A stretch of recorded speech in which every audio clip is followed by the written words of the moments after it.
Hello friends, welcome to study with Kashi. Friends, आज की video में हम क्लास 12 केमिस्ट्री के अनसोल्ड पेपर 2025 के set number 3 paper code 347 KC के पार्ट 3 को करने वाले हैं। फ्रेंड्स, इससे पहले वाली वीडियोस में हमने पार्ट 1 और पार्ट 2 कराया था। अगर आपने वो वीडियोस नहीं देखी तो मैंने प्लेलिस्ट बनाई हुई है, आप वहां से जाकर जरूर देख सकते हैं। तो चलिए फ्रेंड्स, स्टार्ट करते हैं अपनी वीडियो को। और हाँ फ्रेंड्स, इससे पहले वाली वीडियोज में मैंने क्लास 12 केमिस्ट्री के अनसोल्ड पेपर 2025 के सेट नंबर 1 और सेट नंबर 2 को कराया था, जिनका पेपर कोड था 347 KA और KB। अगर आपने वो वीडियोस भी नहीं देखी तो मैंने प्लेलिस्ट बनाई हुई है, आप वहां से जाकर जरूर देख सकते हैं। तो चलिए फ्रेंड्स, स्टार्ट करते हैं।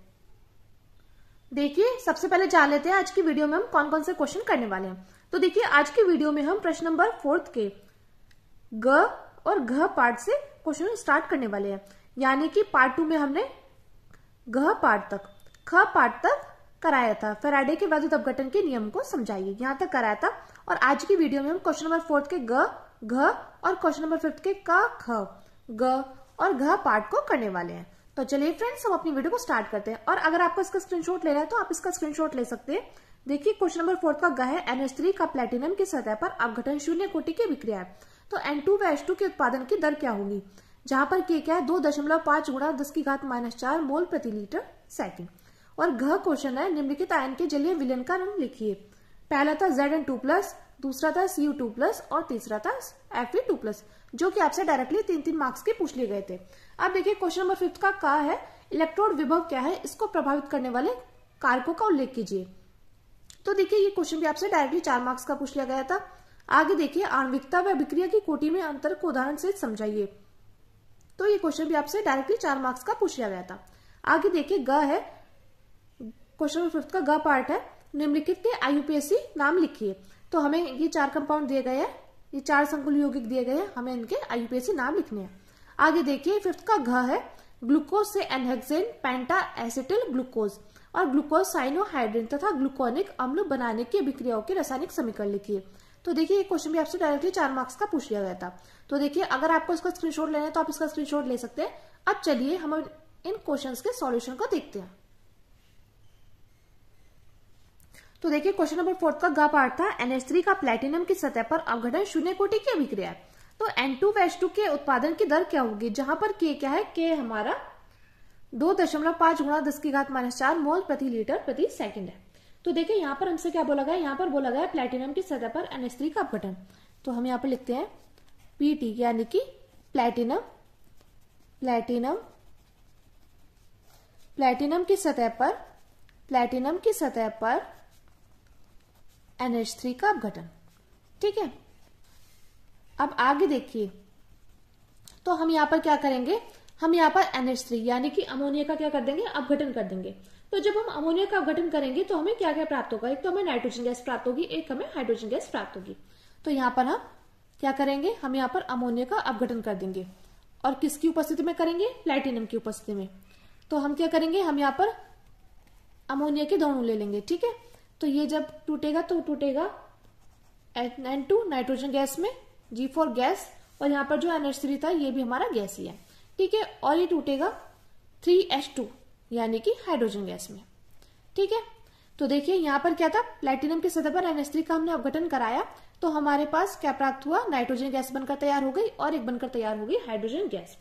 अब हम निकालेंगे अभिक्रिया का वेग या दर कह लीजिए। तो देखिए, अभिक्रिया का वेग,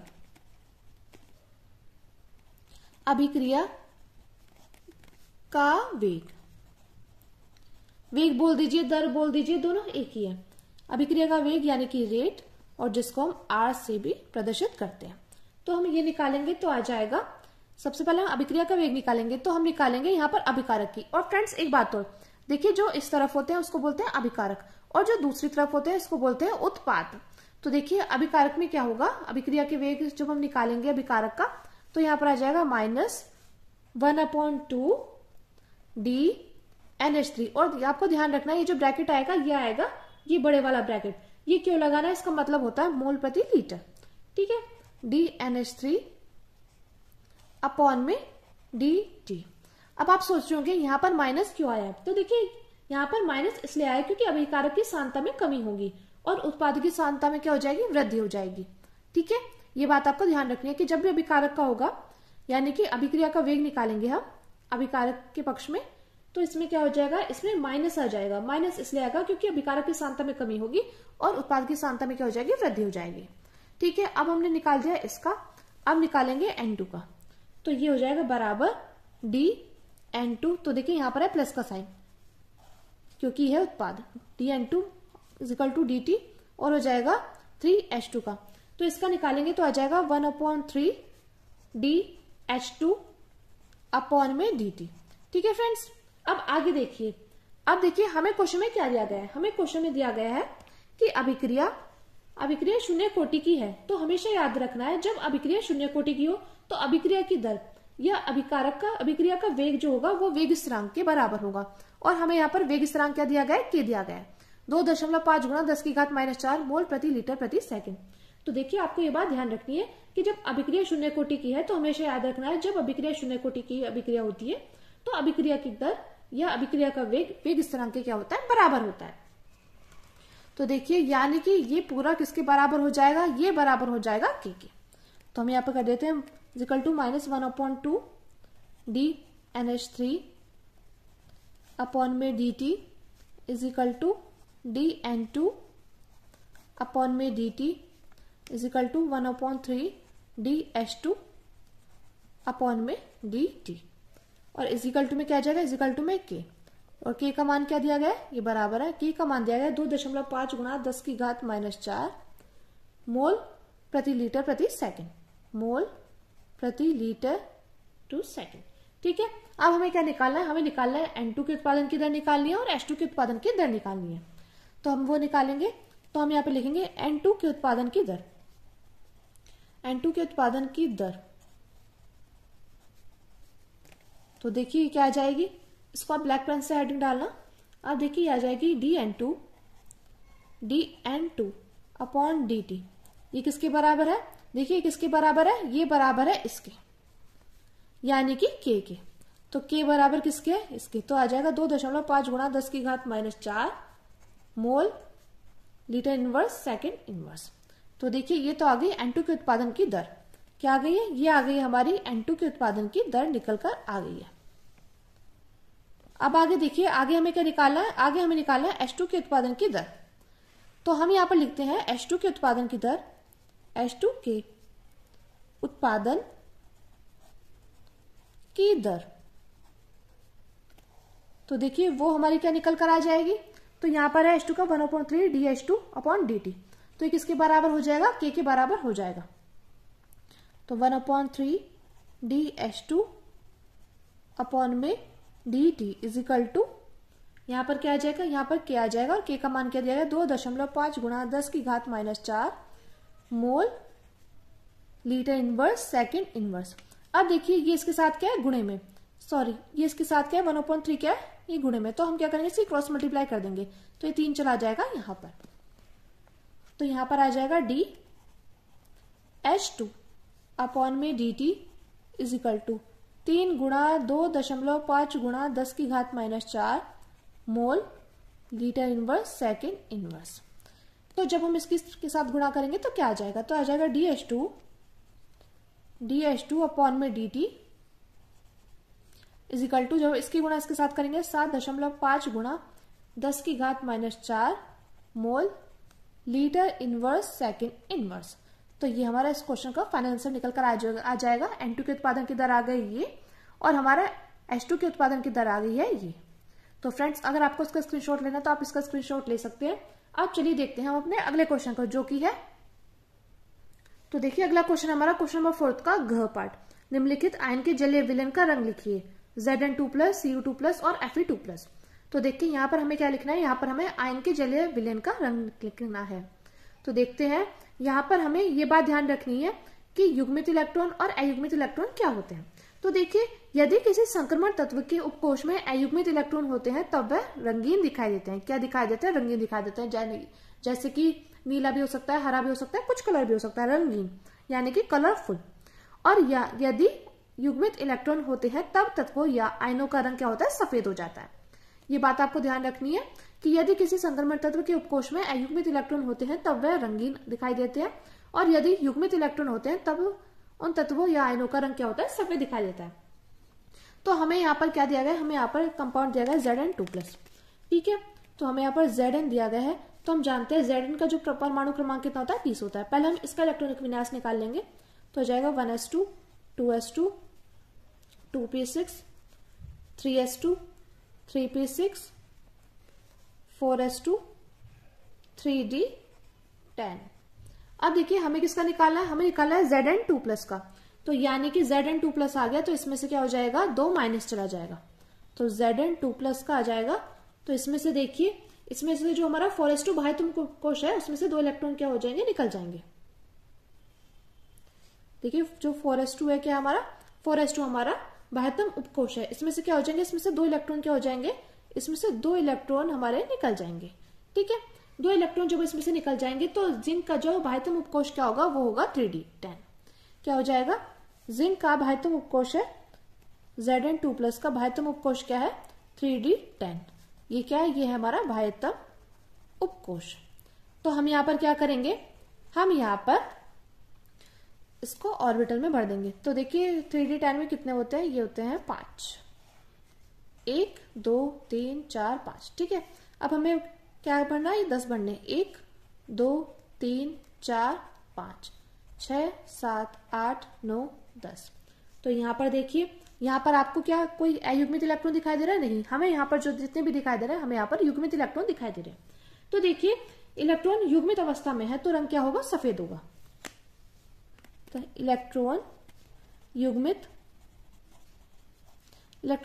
अवस्था में है तो रंग सफेद होगा। ठीक है, अब देखिए हमारा निकल गया फर्स्ट पार्ट का। अब हमें क्या निकालना है, हमें निकालना है सेकंड पार्ट का, जो कि दिया गया है Cu2+। तो देखिए सेकंड है Cu। तो देखिए हम जानते हैं कॉपर का जो परमाणु क्रमांक होता है वो होता है 29। तो पहले हम 29 Cu का निकालेंगे, 1s2 2s2 2p6 3s2 3p6 4s1 3d10 का निकालेंगे। ठीक है, अब देखिए हमें किसका निकाला है, हमें निकालना है Cu2+ का। तो यानी कि इसमें से क्या हो जाएगा, इसमें से बाह्यतम उपकोश में से क्या हो जाएंगे, इलेक्ट्रॉन निकल जाएंगे। तो ये 4s1 और 3d10 में से निकलेंगे। तो एक तो 4s1 का निकलेगा, एक निकलेगा 3d10 का। जब इनमें से एक एक निकल जाएगा तो ये क्या हो जाएगा, ये हो जाएगा 3d9। तो हम क्या करेंगे, डी उपकोशों में इलेक्ट्रॉन भरेंगे। तो यहाँ पर हम जानते हैं ये होता है 5। तो देखिए 1 2 3 4 5। ठीक है, एक, अब हमें क्या करना है, ये 9 भरने हैं, 1 2 3 4 5 6 7 8 9। तो हमें यहाँ पर क्या दिखाई दे रहा है, हमें यहाँ पर दिखाई दे रहा है इसमें अयुग्मित इलेक्ट्रॉन है। तो अयुग्मित इलेक्ट्रॉन बचने के कारण 3d क्या है, कॉपर आयन क्या दिखाई देगा, रंगीन दिखाई देगा। तो हम यहाँ पे लिखेंगे अयुग्मित इलेक्ट्रॉन बचने के कारण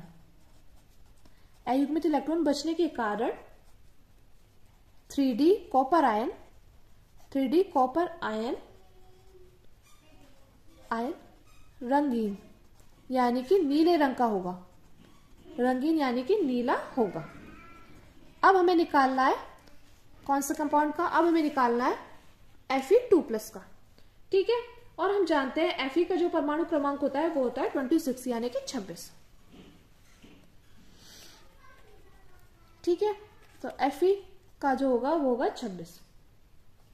तो पहले हम Fe का निकालेंगे, तो ये हो जाएगा 1s2 2s2 2p6 3s2 3p6 4s2 3d6। यानी कि सारे को ना लिख के हम यहाँ पे लिख देंगे आर्गन 3d6 4s2। तो हमें यहाँ पर क्या करना है, हमें निकालना है Fe2+ का।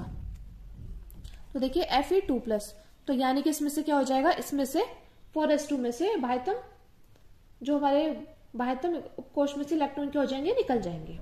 तो Fe2 किस में से निकलेंगे, 4s2 में से निकलेंगे।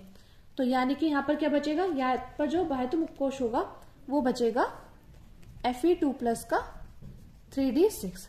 तो हम यहाँ पर क्या करेंगे, हम यहाँ पर 3d कक्षक में ऑर्बिटल को भर देंगे। तो यहाँ पर करते हैं, हम जानते हैं 3d कक्षक में कितने होते हैं, 5 होते हैं, 3 4 5। अब हमें d क्या भरना है, 6 भरना है। तो 1 2 3 4 5 6। तो हमें यहाँ पर क्या दिखाई दे रहा है, हमें यहाँ पर दिखाई दे रहा है, यहाँ पर अयुग्मित इलेक्ट्रॉन दिखाई दे रहे हैं। ठीक है, तो अयुग्मित इलेक्ट्रॉन क्या है, 4 दिखाई दे रहे हैं। तो यहाँ पर जो रंग होगा वो क्या होगा, हरा होगा। तो अयुग्मित इलेक्ट्रॉन बचने के कारण, अयुग्मित इलेक्ट्रॉन बचने के कारण 3D Fe आयन रंगीन यानी कि नीला दिखाई देगा। रंगीन यानी कि नीला कह रही हूं, हरा दिखाई देगा। यहाँ पर हरा दिखाई देगा। हरा क्यों दिखाई देगा, क्योंकि पोटेशियम फेरोसाइनाइड से क्रिया करके हरा रंग देता है, दिखाई देगा। ये बात आपको ध्यान रखनी है, क्योंकि देखिए आपसे डायरेक्टली क्वेश्चन भी तो पूछा जाता है। क्वेश्चन आपसे कई बार पूछा गया है कि Zn2+ रंगहीन है और Cu2+ आयन रंगीन है, क्यों, कारण बताइए। तो देखिए आपसे घुमा फिरा कर कैसे भी क्वेश्चन पूछे जा सकते हैं। और फ्रेंड्स, आपको अगर इस वीडियो से थोड़ी सी भी हेल्प मिल रही है तो प्लीज हमारे चैनल को सब्सक्राइब कीजिएगा और वीडियो को लाइक शेयर कमेंट करना मत भूलिएगा। और ज्यादा से ज्यादा अपने फ्रेंड सर्कल में आप वीडियो को शेयर जरूर करना। अब देखते हैं हमारा अगला क्वेश्चन है। क्वेश्चन नंबर 5 का पार्ट। इलेक्ट्रोड विभव क्या है, इसको प्रभावित करने वाले कारकों का उल्लेख कीजिए। तो देखिए ये क्वेश्चन आपसे डायरेक्टली 4 मार्क्स का पूछ लिया गया था और देखिए मोस्ट इंपॉर्टेंट क्वेश्चन है और देखिए हर साल पूछा जाता है। देखिए हर साल क्या होता है, हर साल 60 पेपर सेट बनते हैं जो कि हर जिले के अलग अलग होते हैं। तो मैं आपको ये सलाह दूंगी कि अगर आपकी अभी तक कुछ भी तैयारी नहीं हुई है, क्योंकि अभी तक आपके पास जो टाइम है नवंबर, दिसंबर, जनवरी, सिर्फ 3 महीने हैं। तो 3 महीने में आपको क्या करना है, आपको 2019 से 2025 तक जितने भी पेपर सेट आए हुए हैं केमिस्ट्री के, आपको उनके आंसर लिखकर उनको अच्छे से तैयार कर लेना है। क्योंकि देखिए क्वेश्चन जो होते हैं वो रिपीट होते हैं। रिपीट इसलिए होते हैं क्योंकि जो हमारा केमिस्ट्री का सिलेबस है वो बिल्कुल फिक्स है, और जब हमारा सिलेबस फिक्स है तो हमारे क्वेश्चन रिपीट होते हैं। देखिए क्वेश्चन जो होते हैं वो सिलेबस में से आते हैं, कहीं बाहर से नहीं आते। तो आप किसी के बहकावे में मत आना कि क्वेश्चन हमारे जो आते हैं वो बाहर से आते हैं, बाहर से नहीं आते। जो कुछ भी आएगा वो हमारे सिलेबस में से आता है। तो देखिए इलेक्ट्रोड विभव क्या है, पहले हम इसको जानेंगे, उसके बाद हम देखेंगे इसको प्रभावित करने वाले कारक। और देखिए 4 मार्क्स का पूछा गया क्वेश्चन है। तो बात करें इलेक्ट्रोड विभव की, तो जब किसी धातु की छड़ को उसी धातु के लवण के विलयन में डुबोया जाता है तो धातु की छड़ पर ऋण या धन आवेश आ जाता है और विलयन में छड़ के विपरीत आवेश आ जाता है, जिसके फलस्वरूप धातु और विलयन के मध्य एक विभवांतर उत्पन्न हो जाता है। इसे इलेक्ट्रोड विभव कहते हैं। इसे ई से प्रदर्शित करते हैं। फिर से देख लीजिए, देखिए इसको आपको रटने की जरूरत नहीं है। ये देखिए इसमें क्या करना है, इसमें आपको रटना नहीं है क्योंकि बहुत ही आसान है। देखिए यहाँ पर क्या लिखा है, जब किसी धातु की छड़ को उसी धातु के लवण के विलयन में डुबोया जाता है। जब हम किसी धातु की छड़ लेंगे और उसे उसी धातु के लवण के विलयन में डुबोएंगे, यानी कि मान लीजिए हमने क्या लिया, धातु की छड़ ले ली कॉपर की और उसके धातु के लवण के विलयन में डुबोया, यानी कि CSO4 में डुबो दिया, तो धातु की छड़ पर ऋण या धनावेश आ जाता है। या तो धातु की छड़ पर आएगा ऋणावेश या आएगा धनावेश, यानी कि प्लस चार्ज या माइनस चार्ज आ जाएगा। और विलयन की छड़ के विपरीत आवेश, यानी कि अगर आया कॉपर की छड़ पर प्लस का आवेश तो विलयन की छड़ पर क्या आ जाएगा, विपरीत आवेश आ जाएगा, जिसके फलस्वरूप धातु और विलयन के मध्य क्या होता है, एक विभवांतर उत्पन्न हो जाता है। जिसके फलस्वरूप क्या होगा, जिसके फलस्वरूप धातु और विलयन के मध्य क्या हो जाएगा, एक विभवांतर उत्पन्न हो जाएगा। इसे इलेक्ट्रोड विभव कहते हैं। इसे ई से दर्शाते हैं। मैं उम्मीद करती हूँ फ्रेंड्स आपको अच्छे समझ में आ गया होगा। फिर से देख लेते हैं। जब हम किसी धातु की छड़ को उसी धातु के लवण के विलयन में डुबाएंगे तो धातु की छड़ पर प्लस का चार्ज या माइनस का चार्ज आ जाता है और विलयन की छड़ के विपरीत आवेश आ जाता है, जिसके फलस्वरूप धातु और विलयन के मध्य क्या हो जाता है, एक विभवांतर उत्पन्न हो जाता है। इसे हम इलेक्ट्रोड विभव कहते हैं और इसको हम इससे दर्शाते हैं। और देखिए आप चित्र के माध्यम से भी समझ सकते हैं। यहाँ पर देखिए, यहाँ पर हमने क्या किया है, यहाँ पर ये विलयन है ZnSO4 का और ये CSO4 का विलयन। यहाँ पर जो धातु की छड़ है वो हमने जिंक धातु की छड़ ली है। ठीक है, अब जो इसमें क्या होता है, इसमें देखिए यहाँ पर हमने किसकी छड़ ली है, जिंक की छड़ ली है, तो जो विलयन होगा वो उसी धातु के लवण का विलयन होगा। अब देखिए Zn को इसके अंदर डुबोया हमने, क्या है, जिंक की धातु को क्या कर दिया, इसके अंदर डुबो दिया। तो जिंक पर क्या आ गया, जिंक पर आ गया नेगेटिव चार्ज और विलयन पर आ गया पॉजिटिव चार्ज। ठीक है, यानी कि छड़ पर आ गया है नेगेटिव चार्ज और विलयन पर आ गया है पॉजिटिव चार्ज। तो विलयन में तो यही उत्पन्न हो गया है विभव या विभवांतर। इसी को हम क्या कहेंगे, इसी को हम इलेक्ट्रोड विभव कहते हैं। इसी प्रकार देखिए यहाँ पर, देखिए यहाँ पर हमने क्या किया, यहाँ पर हमने कॉपर की छड़ को इसके अंदर डुबो दिया है। तो देखिए कॉपर पर क्या हो गया, यहाँ पर कॉपर पर आ गया प्लस का चार्ज और कॉपर के विलयन पर आ गया क्या, नेगेटिव चार्ज। तो यानी कि विलयन में क्या हो गया, यहीं पर उत्पन्न हो गया विभव या विभवांतर। इसी को हम इलेक्ट्रोड विभव कहते हैं। मैं उम्मीद करती हूँ फ्रेंड्स आपको अच्छे समझ में आ गया होगा। मैं बार बार इसलिए कह रही हूँ जिससे आपके दिमाग में बिल्कुल फिक्स हो जाए। अब देखिए यहाँ पर देखते हैं, यहाँ पर प्लस का और माइनस का चार्ज क्यों आया? तो देखिए जिंक में से क्या हो जाएगा, यहाँ पर 2 इलेक्ट्रॉन माइनस हो जाएंगे, यानी कि इसका ऑक्सीकरण होगा, तो क्या आ जाएगा Zn2+। और यहाँ पर Cu2+ का में से क्या हो जाएगा, 2 इलेक्ट्रॉन जुड़ जाएंगे, तो यहाँ पर क्या हो जाएगा, अपचयन हो जाएगा, यानी कि ये कॉपर में चेंज हो जाएगा। ठीक है, अगर आपको इसका स्क्रीनशॉट लेना है तो आप इसका स्क्रीनशॉट ले सकते हैं। अब हम देखेंगे इसको प्रभावित करने वाले कारक कौन कौन से हैं। तो देखिए इलेक्ट्रोड विभव को प्रभावित करने वाले कारक, पहला है इलेक्ट्रोड की प्रकृति। तो जिस इलेक्ट्रोड की चालकता अधिक होगी वह उतनी ही अधिक इलेक्ट्रोड विभव उत्पन्न करता है। फिर से देखते हैं इलेक्ट्रोड की प्रकृति में क्या होगा, जिस इलेक्ट्रोड की चालकता अधिक होगी वह उतनी अधिक इलेक्ट्रोड विभव उत्पन्न करता है। सेकंड देखिए ताप। तो ताप बढ़ाने पर आयनन बढ़ जाने के कारण इलेक्ट्रोड विभव का मान क्या हो जाता है, बढ़ जाता है। देखिए थर्ड है सांद्रता। तो सांद्रता में क्या होता है, सांद्रता बढ़ाने पर इलेक्ट्रोड विभव का मान घटता है, क्योंकि सांद्रता बढ़ाने पर आयनन घट जाता है, जिसके फलस्वरूप चालकता कम हो जाती है। तो अगर आपको इसका स्क्रीनशॉट लेना है तो आप इसका स्क्रीनशॉट ले सकते हैं। इलेक्ट्रोड विभव को प्रभावित करने वाले कारक का फर्स्ट था इलेक्ट्रोड की प्रकृति, सेकंड था ताप और थर्ड था सांद्रता। अब देखिए हमारा अगला क्वेश्चन है आणविकता व अभिक्रिया की कोटि में आणविकता व अभिक्रिया की कोटि में अंतर को उदाहरण सहित समझाइए। तो देखिए ये क्वेश्चन भी आपसे डायरेक्टली 4 मार्क्स का पूछ लिया गया था। तो यहाँ पर एक साइड आप लिखेंगे अभिक्रिया की कोटि और एक साइड लिखेंगे अभिक्रिया की आणविकता। तो देखिए अभिक्रिया की कोटि, यह अभिक्रिया के वेग समीकरण में अभिकारकों की सांद्रता के घातों के योग के बराबर होती है। क्या होती है, यह अभिक्रिया के वेग समीकरण में अभिकारकों की सांद्रता के घातों के योग के बराबर होती है। यानी कि देखिए ये रिएक्शन है A+2B एरो AB2। यहाँ पर जो अभिक्रिया का वेग है वो क्या हो जाएगा K। यहाँ पर देखिए अभिकारक A की घात 1 है और B की घात कितनी है 2। तो यानी कि इसकी कोटि निकल कर आ गई 1+2। इसको और इसको जोड़ेंगे तो क्या आ जाएगा, 3 आ जाएगा। यानी कि इस समीकरण की जो कोटि निकल कर आई है वो कितनी निकल कर आई है, 3। तो देखिए इसमें क्या बोला गया है, यह अभिक्रिया के वेग समीकरण में अभिकारकों की सांद्रता के घातों के योग के बराबर होता है। यानी कि अभिकारक की सांद्रता की क्या होता है, घातों के योग के बराबर होती है। अब देखते हैं, बात करते हैं अभिक्रिया की आणविकता की। तो देखिए प्राथमिक अभिक्रिया में भाग लेने वाले अभिकारक अणुओं की संख्या की क्या होता है, बराबर होती है। हमने यहाँ पर समीकरण लिया H2+I2 एरो है 2HI। तो देखिए जैसे यहाँ पर बोला गया है प्राथमिक अभिक्रिया, इसका मतलब होता है जो अभिक्रिया एक स्टेप में पूरी हो जाती है यानी कि पूर्ण हो जाती है, वही हमारी प्राथमिक अभिक्रिया कहलाती है। तो प्राथमिक अभिक्रिया में भाग लेने वाले अभिकारक अणुओं की संख्या के क्या होती है, बराबर होती है। तो देखिए यहाँ पर क्या है, अभिकारक अणुओं की संख्या में क्या होता है, भाग ले रहा है, एक ये और एक, तो इसलिए आणविकता क्या होगी, आणविकता होगी हमारी 2। अब आगे चलते हैं। आगे देखिए सेकंड है, यह एक प्रायोगिक मान होता है। क्या होता है इसका सेकंड, यह एक प्रायोगिक मान होता है। और अभिक्रिया की आणविकता में क्या होता है, यह एक सैद्धांतिक मान होता है। इसका अगला है थर्ड पार्ट, इसका मान 0 हो सकता है। यानी कि अभिक्रिया की कोटि क्या हो सकती है, 0 भी हो सकती है। लेकिन जो अभिक्रिया की आणविकता है इसका मान 0 नहीं हो सकता है, ये बात आपको ध्यान रखनी है। क्योंकि देखिए ये जैसे यहाँ पर हमने अंतर बताए हैं, तो ये जो इसमें से लेकर आपसे डायरेक्टली एमसीक्यू में पूछ लिए जाते हैं। तो आपको अच्छे से पता होना चाहिए कि अभिक्रिया की आणविकता में क्या होता है, कोटि में क्या होता है। अब बात करें अभिक्रिया की कोटि की, तो यह धन, ऋण या भिन्नात्मक संख्या हो सकती है।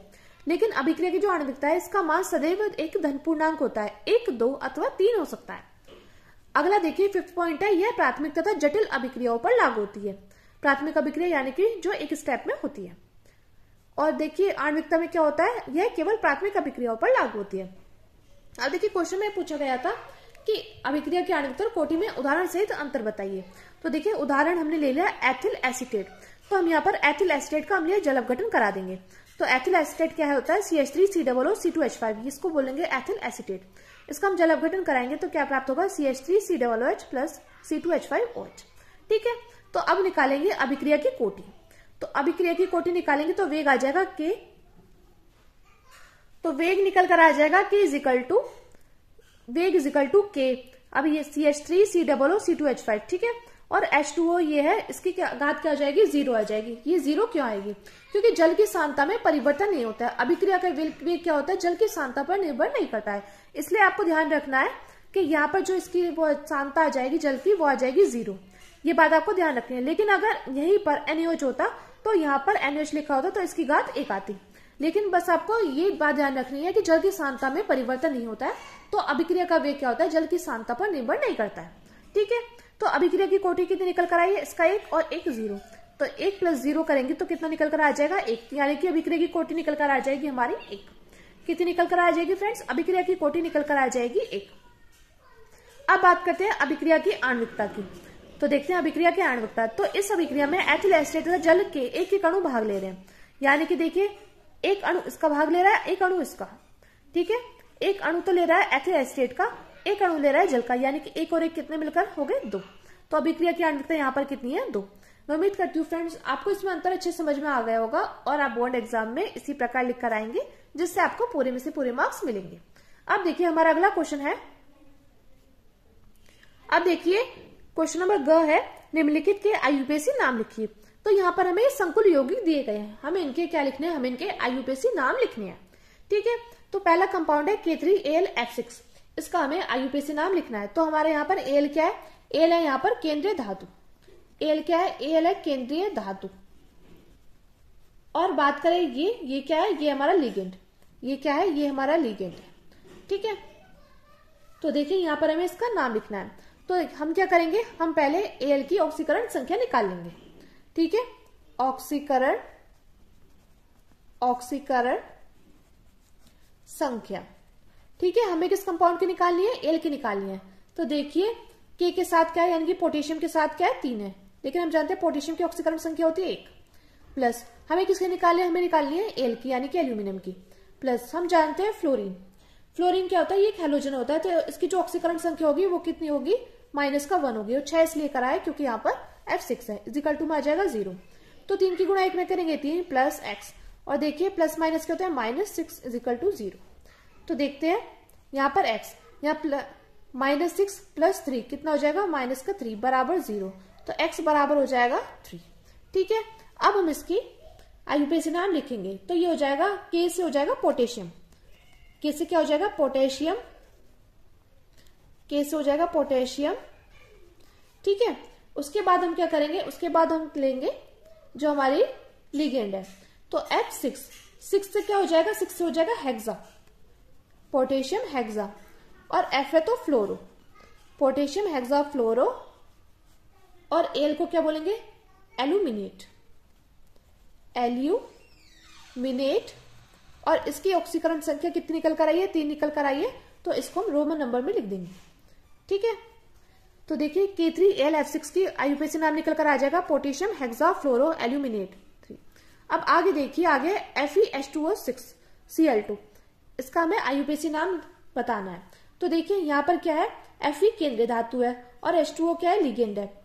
तो यहाँ पर हम क्या करेंगे, यहाँ पर हम करेंगे H2O6, तो 6 से क्या हो जाएगा, हेक्सा आ जाएगा, 6 से हेक्सा। और हम जानते हैं H2O को क्या बोलते हैं आईयूपीएसी में, एक्वा, हेक्सा एक्वा, और Fe क्या होता है, आयरन, हेक्सा एक्वा आयरन। और यहाँ पर क्या है, यहाँ पर है क्लोरीन। तो इसकी जो ऑक्सीकरण संख्या है वो कितनी है, वो है 2। यहाँ पर देखिए, यहाँ पर हमें आयरन की भी ऑक्सीकरण संख्या निकालनी होगी। तो आयरन की हमारी ऑक्सीकरण संख्या 2 निकल कर आ जाएगी, इसलिए यहाँ पर 2 आ जाएगा। और Cl को क्या बोलेंगे, इसको बोलेंगे क्लोराइड, क्लोराइड, ठीक है। तो यहाँ पर आ जाएगा hexa aqua iron, hexa aqua iron की 2 क्लोराइड। अब देखिए अगला है हमारा CONH3 SO4, इसकी हमें आईयूपीएसी नाम बताना है। तो देखते हैं, इसकी हम सबसे पहले ऑक्सीकरण संख्या निकालेंगे। यहाँ पर देखिए 2 लिगेंड दिए गए हैं, NH3 और Cl, ठीक है। तो ऑक्सीकरण संख्या निकालेंगे हम, इसकी ऑक्सीकरण संख्या किसकी निकालेंगे, कोबाल्ट की।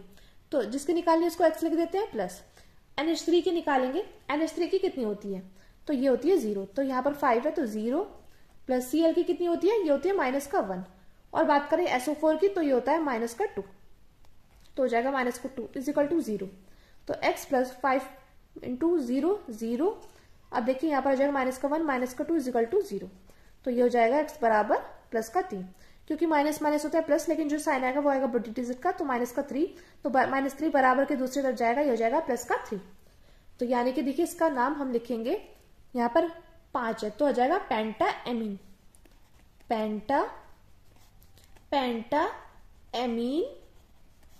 पेंटाएमीन। Cl है तो क्लोराइडो, पेंटाएमीन क्लोराइडो।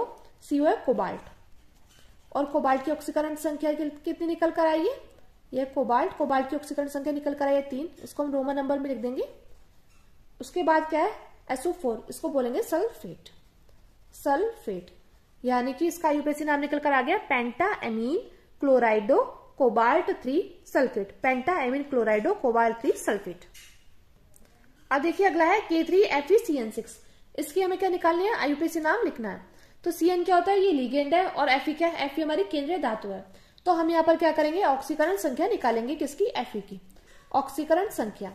तो देखिए पोटेशियम की क्या हो जाएगी, 1 हो जाएगी। तो 3 गुणे 1 प्लस किसकी निकाली, Fe की निकाली, तो Fe की जगह X। और CN क्या होता है, ये CN की ऑक्सीकरण संख्या कितनी आती है, -1 आती है, ठीक है। और 6 इज इक्वल टू 0। तो 3 गुणा 1 3 plus X plus -6 is equal to 0।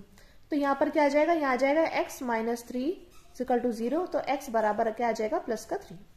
तो हम इसका नाम लिखेंगे तो क्या आ जाएगा, K से आ जाएगा पोटेशियम। K से क्या आ जाएगा, पोटेशियम, पोटेशियम। और देखिए 6 है तो क्या आ जाएगा, हेक्सा, पोटेशियम हेक्सा। और CN है तो साइनो, पोटेशियम हेक्सा साइनो।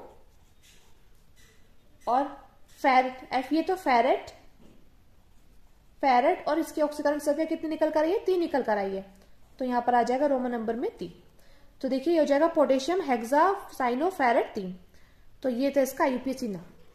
तो अगर आपको इसका स्क्रीनशॉट लेना है तो आप इसका स्क्रीनशॉट ले सकते हैं। इसका था पोटेशियम हेक्सा फ्लोरो एल्यूमिनेट, और इसका था hexa aqua iron second chloride. और इसका देखिए इसका था पेंटा एमीन क्लोराइडो कोबाल्ट 3 सल्फेट। और इसका था K3FeCN6 का पोटेशियम हेक्सा साइनो फेरेट। मैं उम्मीद करती हूँ फ्रेंड्स आपके लिए वीडियो हेल्पफुल रही हो। फ्रेंड्स इससे अगला जो क्वेश्चन है, क्वेश्चन नंबर 5 का ख पार्ट, क्वेश्चन नंबर 5 का ख पार्ट, हम ग्लूकोज से एनहेक्सेन पेंटा एस्टिल ग्लूकोज ग्लूकोसाइनोहाइड्रोन और ग्लूकोनिक अम्ल बनाने की अभिक्रिया की रासायनिक समीकरण लिखिए। ये क्वेश्चन हम अगली वीडियो में करने वाले हैं, क्योंकि हमारी वीडियो ज्यादा लंबी जा रही है। तो चलिए फ्रेंड्स मिलते हैं नेक्स्ट वीडियो में। Thank you, thanks for watching. और आपको थोड़ी सी भी हेल्प मिली हो तो प्लीज हमारे चैनल को सब्सक्राइब कीजिएगा और वीडियो को लाइक शेयर कमेंट करना मत भूलिएगा। तो चलिए फ्रेंड्स मिलते हैं नेक्स्ट वीडियो में। Thank you, thanks for watching.